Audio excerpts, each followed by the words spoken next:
Et revenons en France avec de la politique et le Conseil national des Républicains. Nicolas Sarkozy est notre invité ce soir. Il a prononcé ce matin un discours très présidentiel, un programme qui sera soumis au vote des militants, un projet censé engager le parti pour 2017. Mais les principaux candidats à la primaire n'étaient pas là pour l'entendre. Reportage Françoise Hugues et Isabelle Marie. Alain Juppé, Bruno Le Maire ou François Fillon avaient-ils un mot d'excuse? Présents hier au Conseil national, ils auront aujourd'hui brillé par leur absence. Voilà qui en dit long sur l'état des relations entre les principaux ténors des Républicains, même si le terme d'unité revenait comme un leitmotiv dans la plupart des interventions. Nicolas Sarkozy a présenté le projet de son parti, un véritable programme présidentiel. Quant à l'art et la manière de se faire élire à la plus haute fonction de la République, manifestement, il a sa petite idée. Au premier tour, tu rassembles tes amis. Au deuxième, tu rassembles ta famille. Au troisième, tu rassembles tous les Français de la droite et du centre. Et au quatrième, tu rassembles tout le monde. C'est comme ça qu'on est élu président de la République. Et pour ceux qui n'auraient pas compris... C'est pas une déclaration, c'est juste un commentaire, après tout. Puis ça me faisait plaisir, en plus. Retour du projet dans les fédérations dès demain. Le vote des militants aura lieu en avril. Mais voilà, parmi les candidats à la primaire déclarés ou en passe de l'être, aucun ne se sent tenu par ces propositions. Bonsoir Nicolas Sarkozy. Bonsoir, merci de m'avoir invité. Merci d'être venu. Alors on l'a entendu, manifestement, vous savez comment gagner une présidentielle. Est-ce qu'il y a encore un doute sur votre candidature à la primaire?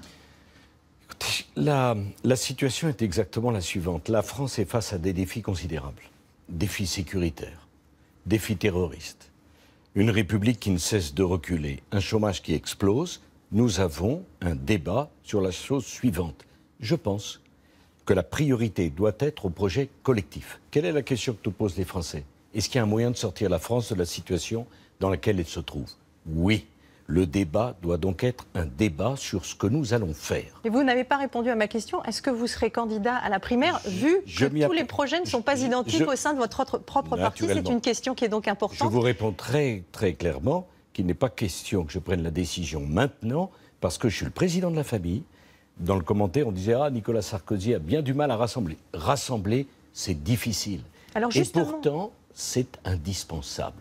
Sans rassemblement autour d'un projet fort, il n'y aura pas d'alternance. Est-ce que votre position... Une dernière décision, si vous me le permettez, c'est celle de tout dire avant l'élection pour tout faire après. C'est la conclusion que je tire de ce qui se passe avec M. Hollande. L'échec du quinquennat de M. Hollande était marqué, était inscrit dans les mensonges de sa campagne électorale. Les mêmes causes produiront les mêmes effets.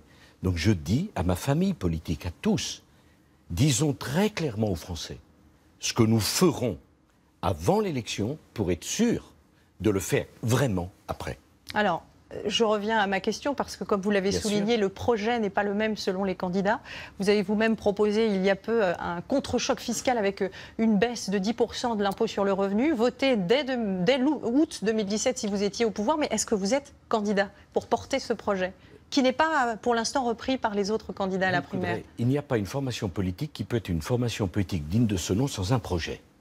Sinon, c'est un club de supporters. Mais on l'a vu aujourd'hui, les principaux candidats n'étaient pas là pour soutenir votre discours et donc ce projet. Ne soyez pas si sévère avec eux. Ils sont venus samedi, certains étaient occupés dimanche, je ne peux pas leur imposer un discours pour la Saint-Valentin, selon Bruno Le Maire, c'est une fausse excuse, manifestement, et il l'assume comme tel.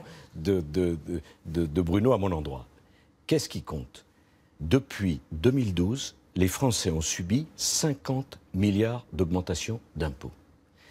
Je souhaite que les Républicains disent clairement aux Français qu'une alternance sans baisse des impôts ne serait pas une alternance. Je propose, non pas pour août 2007, mais pour juillet 2017, de baisser les impôts des Français, entreprises et particuliers, de 25 milliards, et en même temps que nous proposerons un projet de loi rectificatif portant baisse des impôts, nous enverrons au Sénat, à l'Assemblée, et nous enverrons au Sénat un projet extrêmement détaillé de réduction des dépenses publiques, avec la reprise de la suppression du 1 sur 2 des fonctionnaires pour les collectivités territoriales comme pour l'État, avec une retraite à 63 ans dès 2020, avec des économies sur l'assurance maladie, avec la reprise de la dégressivité des allocations chômage, parce que la France ne peut plus être championne d'Europe des dépenses publiques et en même temps championne d'Europe de l'augmentation du chômage. Alors est-ce qu'il n'y a tout de même pas un problème d'autorité aujourd'hui dans les vieux partis, à droite comme à gauche? Vous aviez-vous demandé aux députés de voter la déchéance de nationalité? On l'a vu, près de la moitié des députés ont voté contre. Qu'est-ce que ça veut dire? D'abord, il y a un gigantesque problème d'autorité en France. Il y a eu des dizaines de décisions de justice prises sur l'aéroport de Notre-Dame-des-Landes et on va faire un référendum. La question de la formation politique, on ne peut plus diriger une formation politique aujourd'hui comme on le faisait il y a 20 ans. Aujourd'hui, ça doit être la démocratie. Et les adhérents auront à voter sur un projet. S'agissant de la déchéance de nationalité, nous avons dit, après le drame des 130 morts, que nous ne ferions pas de politique politicienne sur la question de la sécurité des Français. Monsieur Hollande se convertit à la déchéance de nationalité pour les Français qui ont trahi la France. Il a raison. J'ai toujours été pour cette mesure. Je ne vais pas demander à mon parti de voter contre au seul prétexte que ça serait François Hollande qui le demande. Et pourquoi les députés ne vous ont pas suivi dans leur totalité? Pardon, je n'ai peut-être pas le bon renseignement, mais les 2/3 des parlementaires ont voté le projet malgré le fait que ce soit François Hollande qui le présente. Comment dire aux Français? Nous étions pour le retrait de la nationalité, et parce que François Hollande nous le propose, nous ne serions pas pour. On se déshonore quand on se comporte de manière politicienne sur un sujet aussi important que la force de la République face à ces terroristes. Quelqu'un qui tire sur les Français, quelqu'un qui tue, quelqu'un qui va faire le djihad, n'a pas sa place en France. Alors après, on peut débattre, est-ce qu'il fallait faire une réforme de la Constitution ou pas?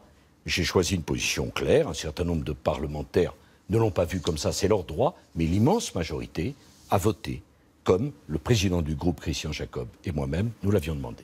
Quel est votre principal adversaire aujourd'hui, M. Sarkozy? C'est François Hollande, c'est Marine Le Pen, c'est Alain Juppé? Attendez.